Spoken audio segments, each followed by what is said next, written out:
Hello students, so welcome you to the online YouTube channel of BMT institute.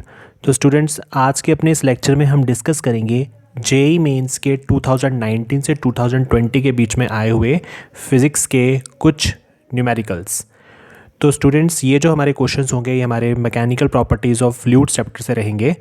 तो चलिए start करते हैं। हमारा जो फर्स्ट क्वेश्चन है, ये क्वेश्चन हमसे जेई मेंस के 2020 के जनवरी शिफ्ट में पूछा गया था। तो पहले हम इसी क्वेश्चन की बात करेंगे। तो क्वेश्चन में हमारे पास क्या लिखा है कि an ideal fluid flows laminar flow through a pipe of non uniform diameter. The maximum and minimum diameters of the pipes are 6.4 and 4.8 centimetre respectively.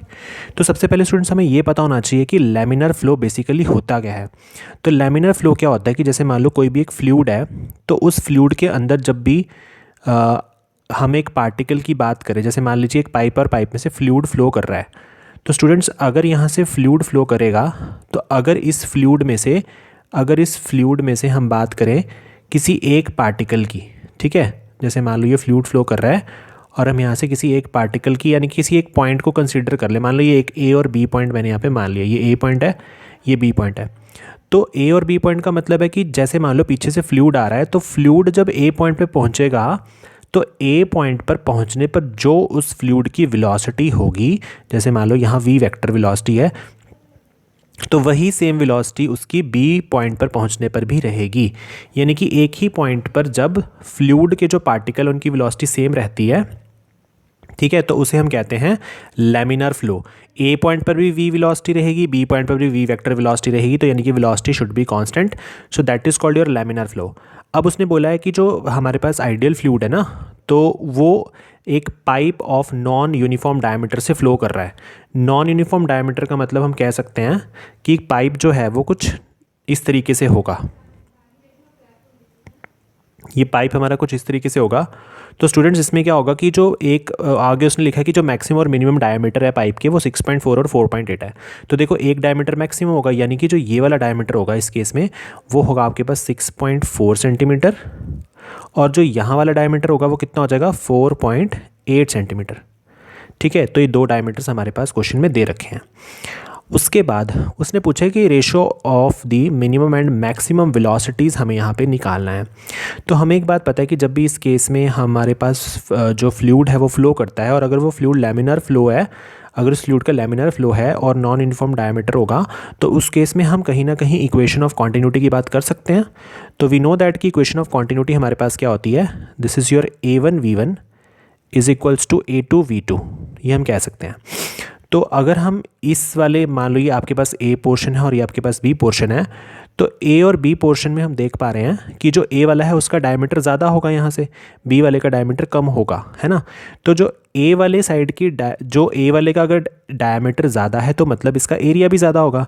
तो बेटा, अगर ए का एरिया ज़्यादा हो जाएगा तो इसका मतलब है इसका डायमीटर भी ज़्यादा होगा और इसका जो वेलोसिटी होगा वो कम होगा, क्योंकि हमने इक्वेशन ऑफ कॉन्टिन्यूटी में पढ़ रखा है कि जो ए होता है वो इन्वर्सली प्रोपोर्शनल होता है वी के। तो मतलब जिसका एरिया ज़्यादा, वहाँ पर वेलोसिटी जो होती है फ्लूइड की वो कम होती है। तो इसी वजह से मैं यहाँ पर इस चीज़ को ऐसे लिख सकता हूँ कि जो मेरा A1 है, यानी कि जो ए पॉइंट है ना, मैं ऐसे लिख सकता हूँ कि एट पॉइंट ए, अगर पहले मैं ए पॉइंट की बात करूँ, अगर मैं पहले ए पॉइंट की बात करूँ, तो ये वाला जो मेरा ए पॉइंट है इसके ऊपर मेरे पास जो एरिया आएगा वो क्या आएगा। तो देखो, इस केस में मेरे पास एरिया क्या आ जाएगा, इस केस में मेरे पास एरिया क्या आ जाएगा, पाई आर स्क्वायर। क्या एरिया लिखते हैं इसको, पाई आर स्क्वायर। लेकिन हमें तो क्वेश्चन में रेडियस की रेशो दे रखी है, तो रेडियस क्या होता है, अगर रेडियस को हमने डायमीटर की फॉर्म में लिखना है तो कैसे लिखेंगे। क्वेश्चन में हमें डायमीटर दे रखा है ना, तो हम लिखेंगे are is equal to D/2। तो यहाँ पे हम क्या करेंगे, आर की जगह क्या लिख देंगे, D/2 का होल स्क्वायर। ये एरिया हो गया, ये वाला एरिया लिख दिया मैंने, और आगे लिखेंगे वेलोसिटी। तो इस केस में वेलोसिटी तो मिनिमम होगी, क्योंकि हमारे पास जो ए पोर्शन है, जो ए साइड है, वहाँ पर एरिया ज़्यादा है, तो वेलोसिटी उस केस में कम होती है। तो वेलोसिटी उस केस में क्या होती है, कम होती है। So we can write V minimum. और अगर दूसरी तरफ मैं ले लूँ एट पॉइंट बी पॉइंट पर अगर मैं ध्यान से देखूँ, तो बी पॉइंट पर क्या हो जाएगा मेरे पास, बी पॉइंट पर क्या हो जाएगा, सेम यही फॉर्मूला लगेगा, पाई d/2 का होल स्क्वायर यानी कि πr², और साथ में हम लिख देंगे v मैक्सिमम लिख देंगे। अब देखिए पाई से पाई दोनों तरफ कट रहा है, और ये जो 2 का स्क्वायर 4 होगा वो भी यहाँ से कट जाएगा। ठीक है, तो व्हाट विल वी गेट, हमें यहाँ से क्या चीज़ मिलेगी? तो देखो यहाँ से मुझे मिलेगा डायमीटर का स्क्वायर। अब ये जो डायमीटर है वो मिनिमम वाला हो जाएगा, सॉरी मिनिमम वाला नहीं, मैक्सिमम वाला हो जाएगा, है ना, क्योंकि डायमीटर ए पॉइंट पे जाता है। तो ये हो जाएगा डी मैक्स का स्क्वायर, यहाँ आ जाएगा वी मिनिमम, और इस तरफ आ जाएगा डी मिनिमम का स्क्वायर, और यहाँ आ जाएगा वी मैक्स। तो मैं यहाँ से क्या कर सकता हूँ, अब जो मेरे पास v minimum by v minimum और v मैक्सिमम का उसने मेरे को वेलोसिटी का रेशो पूछा है, तो मैं लिख सकता हूँ कि जो v मैक्स, सॉरी ऊपर लिखेंगे v मिनिमम, तो मैं लिख सकता हूँ कि v minimum divided by v maximum should be equal to, देखो ये v मैक्स नीचे चला गया तो d मिनिमम इस तरफ रह जाएगा, ठीक है, और d मैक्सिमम नीचे चला जाएगा, और दोनों का हो जाएगा होल स्क्वायर। तो कुछ नहीं करना है, डी मिनिमम कितना दे रखा है आपके पास क्वेश्चन में, दैट इज़ योर 4 पॉइंट, कितना दिया हुआ है डी मिनिमम 6.4 दे रखा है ना, तो कितना दे रखा है 6.4 दिया हुआ है ना क्वेश्चन में। हाँ, तो हम क्या करते हैं, देख लो पहले क्वेश्चन में क्या दिया हुआ है। देखो रेशो और ये मैक्सिमम एंड मिनिमम डायमीटर पूछा है, तो देखो मैक्सिमम कितना है 6.4 और मिनिमम कितना है 4.8, तो 4.8 मेरे को दे रखा है मिनिमम वाला, और 6 पॉइंट दे रखा है 4 मेरे को मैक्सिमम वाला। तो हम क्या करेंगे, इन दोनों को सॉल्व कर लेंगे, तो 10 इनकी पॉइंट से पॉइंट कैंसिल हो जाएगा, तो मतलब 48/64 हमारे पास बचेगा। तो इसको हम सॉल्व करके क्या लिख सकते हैं, 4 1 4, 4 2 8, फिर 4 1 4, यहाँ 2 बच के, 4 6 24, 4 3 12, 4 4 16, then the ratio we will get is 3/4, और इसी 3/4 का जब मैं स्क्वायर कर दूंगा तो मेरे पास क्या आ जाएगा 9/16। So what is your answer, the answer will be option number A. तो ऑप्शन ए हमारे यहाँ से राइट आंसर हो जाएगा। तो ये था हमारा फर्स्ट क्वेश्चन जो कि 2020 के मेंस के पेपर में पूछा गया था जनवरी के शिफ्ट में। अगला क्वेश्चन देखते हैं। तो स्टूडेंट्स नेक्स्ट क्वेश्चन है हमारे पास, consider a solid sphere of radius r and the mass density rho r is equal to rho naught bracket 1 - r² upon r²। ठीक है, और इसमें हमारे पास कंडीशन दे रखी है कि जो स्मॉल r की वैल्यू है ना वो 0 के बीच में, और आपके पास क्या है कैपिटल R के बराबर भी है, और उस कैपिटल R जो है वो बड़ा है स्मॉल r से। ठीक है, ये तो ये कंडीशन हमें यहाँ पे दे रखी है। ये हमसे क्या पूछा है, मिनिमम डेंसिटी पूछी जा रही है लिक्विड की, इन विच इट विल फ्लोट, ताकि वो फ्लोट कर सके। ये भी सेम क्वेश्चन जेईई मेंस 2020 के पेपर में हमसे पूछा गया था। तो चलिए स्टार्ट करते हैं। अब पहली बात हमें ये चीज़ पता होती है कि अगर हमारे पास कोई भी एक फ्लूइड होगा, मान लो कोई भी फ्लूइड है आपके पास, तो फ्लूइड के अंदर क्या होता है कि जैसे मान लो ये फ्लूइड है आपका, ठीक है, तो फ्लूइड अगर मैं यहाँ पे बना लूँ और मैं आपसे पूछूँ कि इस फ्लूइड के अंदर अगर एक सॉलिड स्फीयर को रख दिया जाए, मान लो ये आपके पास सॉलिड स्फीयर है, तो बेटा ये सॉलिड स्फीयर फ्लोट कब करेगा? तो आपने आर्किमिडीज प्रिंसिपल पढ़ा होगा। आर्किमिडीज प्रिंसिपल के कुछ लॉज होते थे, उसके बाद जो हम आर्किमिडीज प्रिंसिपल के बाद जब हम लॉज पढ़ते थे ना, तो उसमें क्या होता था कि कोई भी चीज़ फ्लोट कब करती है, कोई भी चीज़ फ्लोट तब करती है जब उसका नीचे लगने वाला जो वेट होता है, यानी कि जो उसका नीचे लगने वाला वेट होगा mg, जैसे हम मान लेते हैं कि सॉलिड स्फीयर का मास कितना है, कैपिटल M है, वो ऊपर लगने वाली जो अपथ्रस्ट फोर्स होती है, ऊपर लगने वाली जो अपथ्रस्ट फोर्स, जैसे मान लो अपथ्रस्ट फोर्स को U से डिनोट कर लूँ मैं, तो वो दोनों जब बराबर होते तभी बॉडी फ्लोट करती है। तो मतलब मैं यहाँ से कह सकता हूँ कि फॉर मिनिमम डेंसिटी,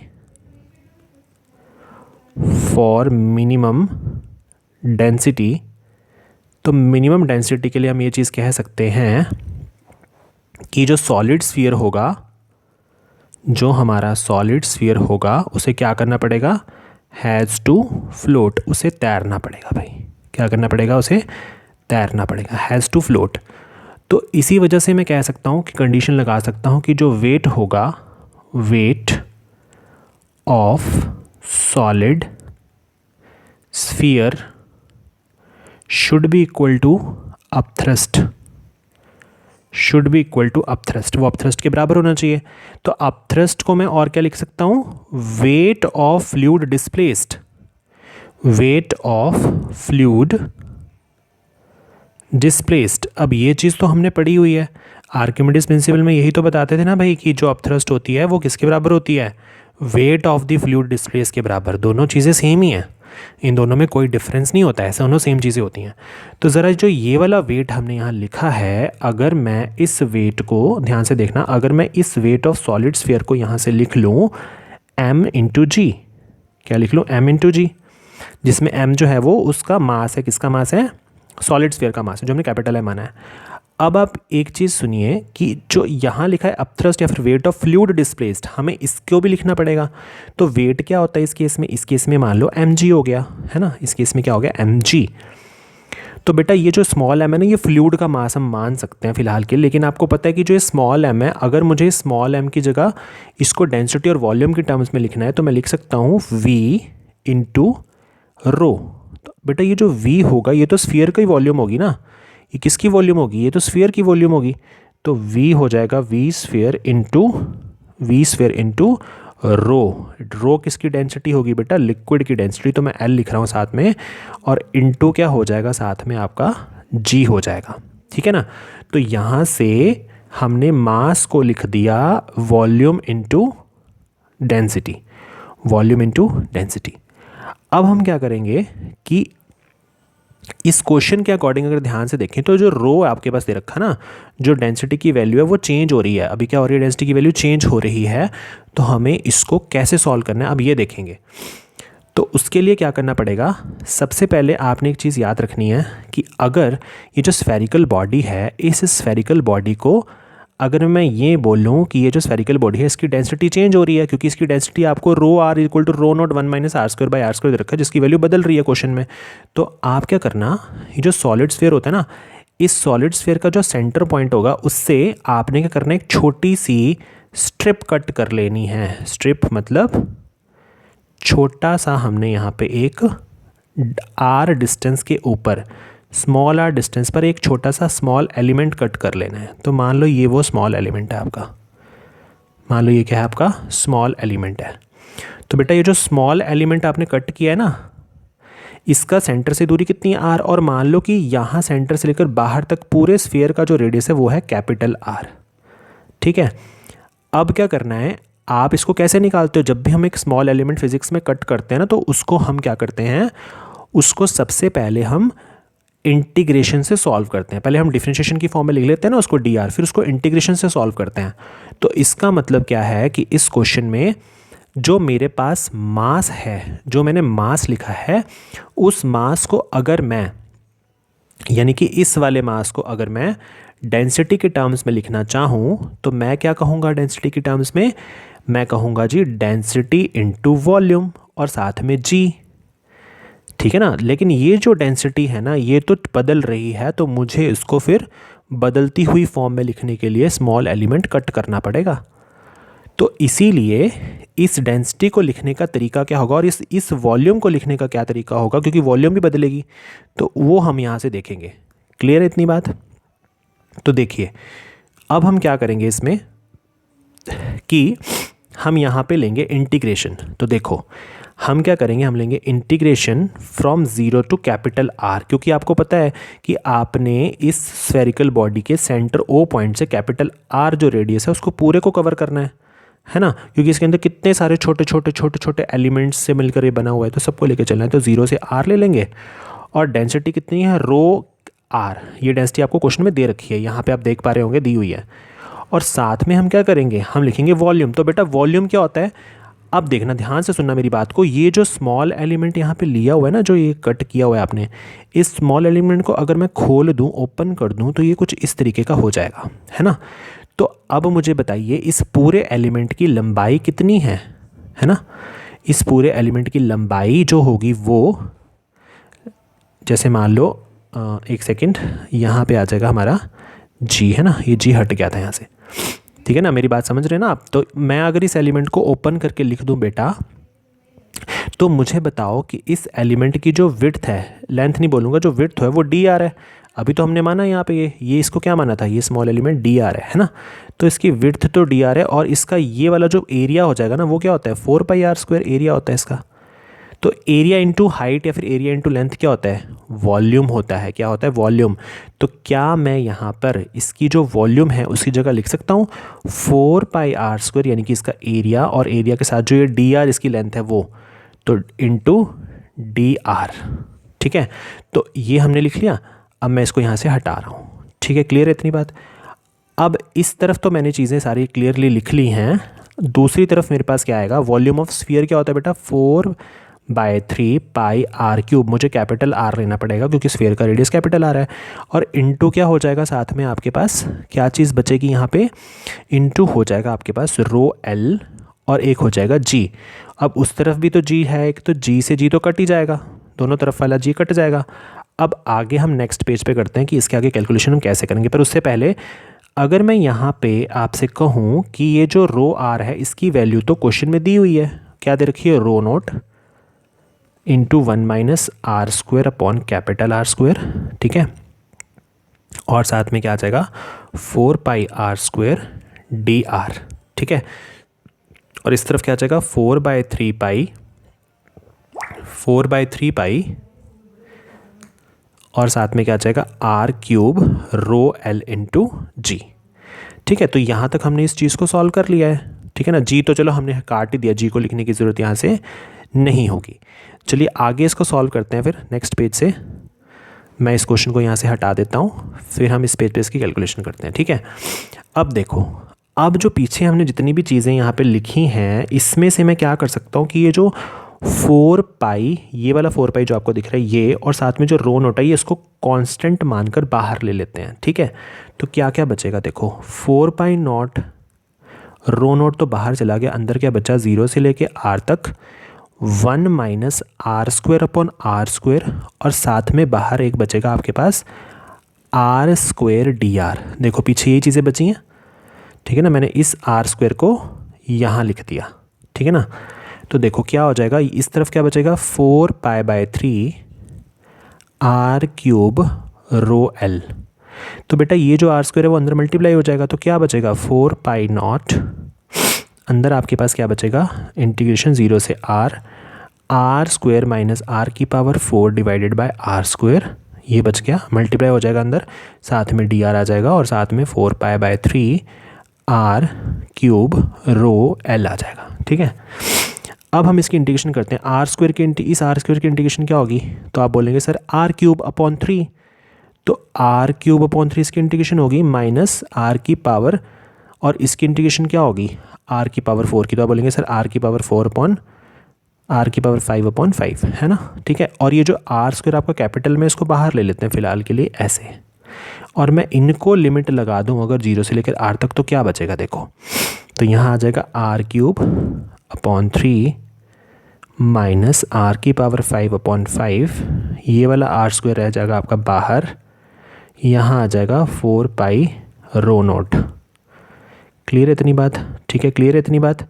अब देखो ये r² जब अंदर जाएगा तो क्या क्या हो जाएगा, फिर ये r² जब अंदर जाएगा तो क्या होगा, तो इस r², अच्छा एक चीज़ और है ना, एक चीज़ यहाँ से गलती कर दी, ये r² को हम कॉमन नहीं लेंगे ना, ये r² तो सिर्फ इसके नीचे ही है ना। ठीक है, तो ये r² सिर्फ इसके नीचे है, तो ये देखो इससे ये कट जाएगा, तो ऊपर कितनी पावर बची, ऊपर पावर बचेगी आपकी 3, तो r⁵ माइनस r⁵ अपॉन 5 बच गया, और यहाँ से 4π ρ0 हमारा बाहर रह गया। ठीक है, अब इस तरफ क्या बचा था वो लिख लेते हैं, 4π/3 और r³ ρl। तो बेटा इसको सॉल्व कर सकते हैं। अब इसको सॉल्व करके एलसीएम कितना आएगा, हमारा एलसीएम आ जाएगा 15। ठीक है, तो ये हो जाएगा 5r³ माइनस 3r³, बाहर वाली टर्म वैसे ही रह जाएगी, 4π ρ0 is equal to 4π/3 r³ ρl। अब देखो दोनों तरफ क्या क्या चीज़ें कट रही हैं, पहले तो ये चेक करना पड़ेगा, ये 4π से 4π तो कट ही रहा है ना। ठीक है, यहाँ ρl है और वहाँ ρ0 है, तो ये नहीं कटेगा। 5r³ में से 3r³ गए तो कितने बचे, 2r³, तो हम लिख सकते हैं 2r³ डिवाइडेड बाय 15, यहाँ ρ0 आ जाएगा, और इधर बचेगा r³ अपॉन 3 ρl। ठीक है, क्लियर है इतनी चीज़, ठीक है ना। तो अब हमारे पास जो जो चीज़ें कट रही हैं वो हमें लिख देते हैं, है ना।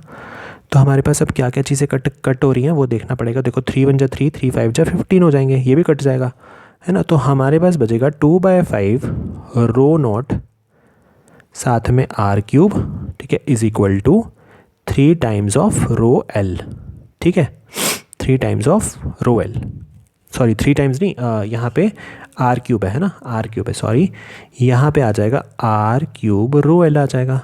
क्लियर है इतनी बात। अब उसने हमसे पूछा क्या था, उसने पूछा था कि डेंसिटी ऑफ लिक्विड बतानी है, तो हमें यहाँ से क्या बतानी है, डेंसिटी ऑफ लिक्विड बतानी है। तो बेटा डेंसिटी ऑफ लिक्विड क्या है, रो एल है, तो मुझे रो एल निकालना है। तो रो एल निकालने के लिए आर क्यूब से आर क्यूब तो कट ही जाएगा आपका। देखो आर क्यूब से आर क्यूब क्या हो रहा है, कट रहा है। तो रो एल की वैल्यू कितनी आ जाएगी यहाँ से, 2/5 रो नॉट। तो ये हमारा हो जाएगा इस क्वेश्चन का आंसर। तो देखिए 2/3 रो नॉट, 2/5 है ना, 2/5 रो नॉट कहाँ पे है, तो आपका option number C is your right answer. तो ये बहुत ही थोड़ा सा कॉम्प्लिकेटेड क्वेश्चन था जेईई मेंस का 2020 का। आई होप आपको ये क्वेश्चन समझ आ गया होगा। बाकी क्वेश्चंस हम इसी तरीके से आगे करते रहेंगे और अपना जो कॉम्पिटिटिव पेपर्स में मैकेनिकल प्रॉपर्टीज़ ऑफ फ्लूइड्स के क्वेश्चन आए हैं उसको देखते जाएंगे। So students, thank you so much.